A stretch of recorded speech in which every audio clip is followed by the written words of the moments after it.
देश 1971 भारत पाकिस्तान लड़ाई की गोल्डन जुबली मना रहा है। उसमें बांग्लादेश की क्रिएशन हुई थी, भारत की जीत उस लड़ाई में हुई थी।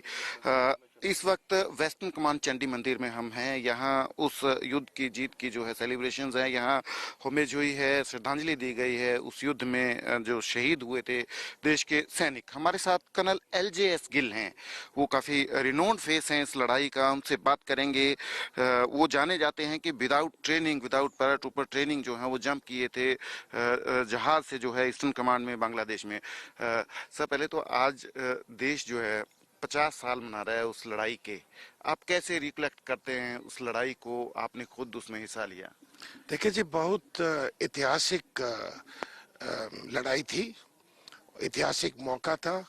और आज 50 साल के बाद जब उसको हम मना रहे हैं उस मौके को, तो जज्बात ऐसे हैं कि एक मौके पर हमने लड़ाई लड़ी और दुश्मन को, पाकिस्तान के दो टुकड़े भी हुए और दुश्मन के हमने इतनी बुरी तरह से हार दी कि उसके 93,000 जवानों को, अफसरों को हमने बंदी बनाया, उनको कैद किया। ये दुनिया के इतिहास में ये कभी नहीं हुआ कि एक लड़ाई के अंदर इतने कैदी बनाए गए हों और एक लड़ाई के अंदर आपने एक मुल्क की सिर्फ 13 दिनों के अंदर उस मुल्क के टुकड़े कर दिए, उनको ह्यूमिलेट कर दिया और आपने ज्योग्राफी बदल दी साउथ एशिया की।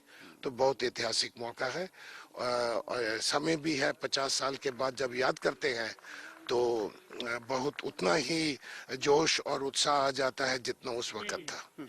आप काफी रिनोन्ड फेस हैं इस लड़ाई का। आप जो हैं विदाउट पैराट्रूपर ट्रेनिंग जो हैं, आप उस ईस्टर्न कमांड में पाकिस्तान में जो हैं इस पाकिस्तान जो है उस वक्त कूद गए थे।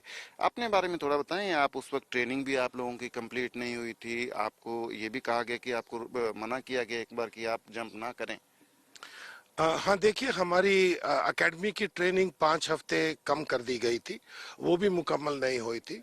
और फिर जब मैं यूनिट में गया, 29 नवंबर को मैं कलकत्ता में मेरी यूनिट थी, तो उन्होंने जब मुझे बताया कि जो यूनिट है वो तो एयरबोर्न ऑपरेशन की तैयारी कर रही है और वो तो एयरबोर्न ऑपरेशन लड़ाई में जाएंगे, और मैं उस वक्त क्वालिफाइड नहीं था।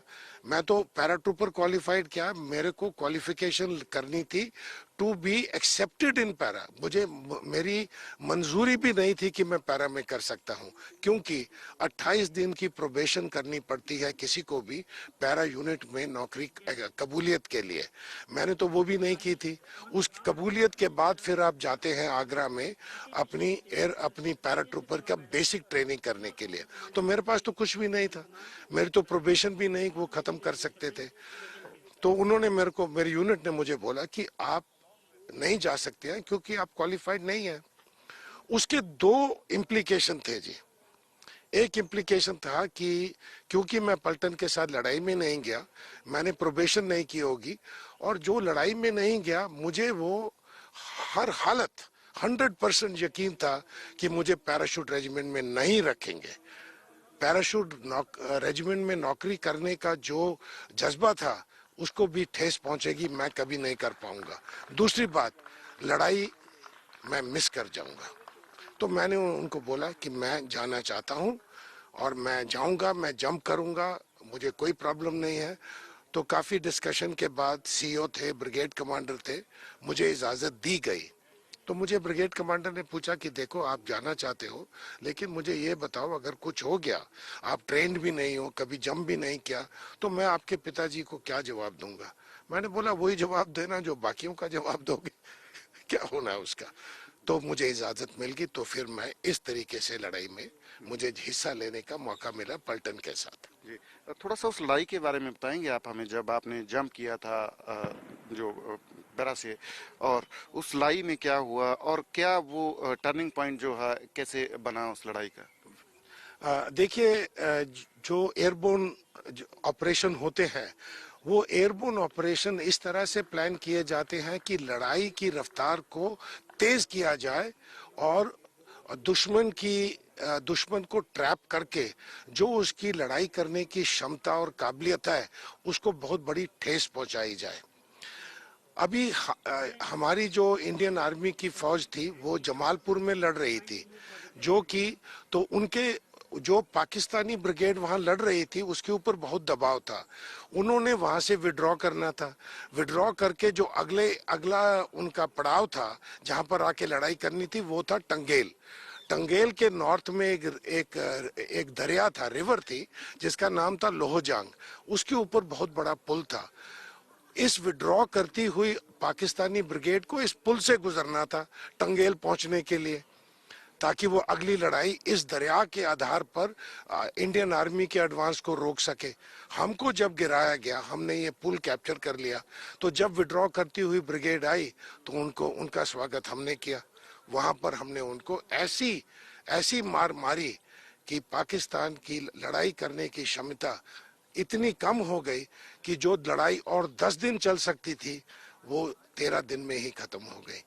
अगर ये नहीं, इस एक्शन को लिखा गया है ट्रम्प कार्ड, कि इसने लड़ाई का रुख बदल दिया, लड़ाई का कैनवस बदल दिया, और दुश्मन का जो मार मारी उसके साथ जो लड़ाई का जोर था, जो हिंदुस्तान को लड़ाई लड़नी पड़नी थी, उसके 10 दिन कम से कम हो गए। ये अहमियत है हमारे ऑपरेशन की जी।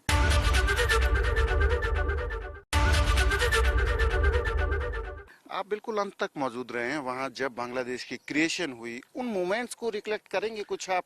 क्या हुआ उस वक्त, और पाकिस्तान के कौन से ऑफिसर्स थे वहां, और हमारी तरफ से कौन से, क्या क्या उस वक्त हुआ वहां? देखिए जी, 15-16 की रात को जब हमारी यूनिट लड़ाई करती हुई मीरपुर पहुंची, मीरपुर ढाका डिफेंसेस का हिस्सा था, वहां से ढाका की एंट्री थी। तो 16 तारीख सवेरे 11 बजे general officer commanding 101 com zone general गंधर्व नागराज, जिनके नीचे हम लड़ाई लड़ रहे थे, वो हमारी यूनिट के एरिया में हेलीकॉप्टर से उतरे। जब वो उतरे तो उन्होंने बताया कि एक मैसेज इंटरप्रेट किया गया है कि पाकिस्तान की आर्मी सरेंडर करेगी। तो उन्होंने कहा हमें कि मैंने मीरपुर का जो पाकिस्तान का जो मोर्चे हैं वहां तक जाना है, क्योंकि जनरल जमशेद जंग जो जीओसी ढाका डिफेंसेस पाकिस्तान के थे, वो ढाका से वहां पर आ रहे हैं मुझे मिलने के लिए। तो फिर हमारी यूनिट के सीओ कर्नल कुलवंत पन्नू, हमारे एडजुटेंट उस समय कर्नल कैप्टन निर्भय शर्मा, एक कंपनी कमांडर मेजर जसबीर सेठी, और कुछ और लोग इस गाड़ियों में बैठकर मीरपुर की तरफ गए। वहां पर जनरल जमशेद जंग आए। उस समय तब तक ब्रिगेडियर क्लेयर जो 95 ब्रिगेड कमांडर थे, उसके अंदर उन्होंने आकर जब उनसे बातचीत कर कर 11 बजे तक बातचीत खत्म हो गई, और फिर उन्होंने अपनी मोर्चाबंदी छोड़ दी, और मीरपुर से 2 पैरा मेरी यूनिट सबसे पहले ढाका में एंटर की। जाने के बाद हमारे जो यूनिट के एडजुटेंट थे, कुछ अफसर थे, वो जनरल न्याजी के दफ्तर में गए। ईस्टर्न कमांड के जनरल जेकब भी वहां पर थे, वो तब तक आ गए थे, वो वहां पर गए। तो न्याजी के साथ फिर बातचीत करने के बाद तो न्याजी ने सरेंडर किया, दफ्तर में बोला ठीक है। फिर 4:30 बजे surrender ceremony Dhaka race course में हुई। उस का चश्मदीद मैं गवाह हूँ। मैंने वो जो टेबल आप देखते हैं जहाँ साइन हो रहे हैं, मैं 10 मीटर उसके सामने था अपने ट्रूप्स के साथ, और वहां पर मैंने पूरी सरेंडर होते हुए उनको देखा।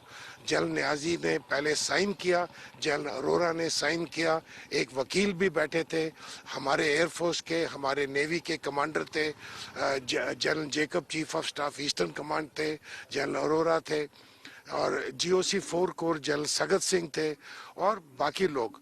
और उनके सामने आर्मी के ट्रूप्स, हमारी यूनिट के ट्रूप्स, और साथ ही पाकिस्तानी खड़े हुए थे। उन सब के हथियार जमीन पर रखवाए गए। साइन होने के बाद जनरल न्याजी को अरेस्ट कर लिया गया, उनका हथियार ले लिया गया, उनके रैंक उतार लिए गए, उनकी गाड़ी से झंडा उतार लिया गया। इतनी बड़ी बेइज्जती, इतना डिसऑनर किसी आर्मी को आज तक लड़ाई में, युद्ध में, पूरी दुनिया में नहीं मिला। सर एक लास्ट मैं पूछूंगा कि लड़ाई में जो प्रिजनर्स ऑफ वार हैं वो एक बहुत बड़ा वो रहता है। आप क्या कहेंगे 1971 की लड़ाई को, जो प्रिजनर्स ऑफ वार हैं उनको?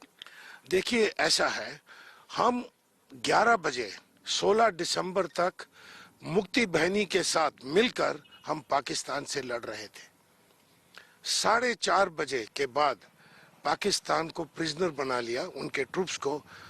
अब हम उनकी हिफाजत कर रहे थे और मुक्ति बहनी उनको मार रही थी। हम मुक्ति बहनी के खिलाफ उनको रोककर पाकिस्तानी जो थे सरेंडर करने, उनकी हम हिफाजत कर रहे थे। ये है एक सोल्जर की नसीब, जो आपका 11 बजे तक आप उनके साथ लड़ाई इतने मारे, 4:30 बजे के बाद हम उनकी हिफाजत, और जो हमारा साथ दे रहे थे, हम उनको रोक रहे थे उस दुश्मन को मारना जो कि 11 बजे तक हम उसके पीछे अटैक करके मार रहे थे।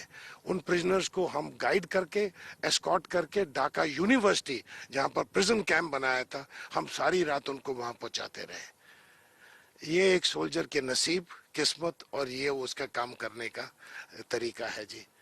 तो कर्नल एलजेएस गिल, रिटायर्ड, ये रिनोन फेस हैं 1971 की भारत पाकिस्तान लड़ाई का, जब बिना विदाउट ट्रेनिंग ये जो हैं जहाज से जंप कर गए थे उस वक्त के इस पाकिस्तान में, बांग्लादेश जो बना बाद में, तो उसको रिकलेक्ट कर रहे हैं, याद साझा कर रहे हैं कि कैसा जोश था उस वक्त जब इन्होंने विदाउट ट्रेनिंग जो है ये जहाज से लड़ाई के मैदान में कूद गए।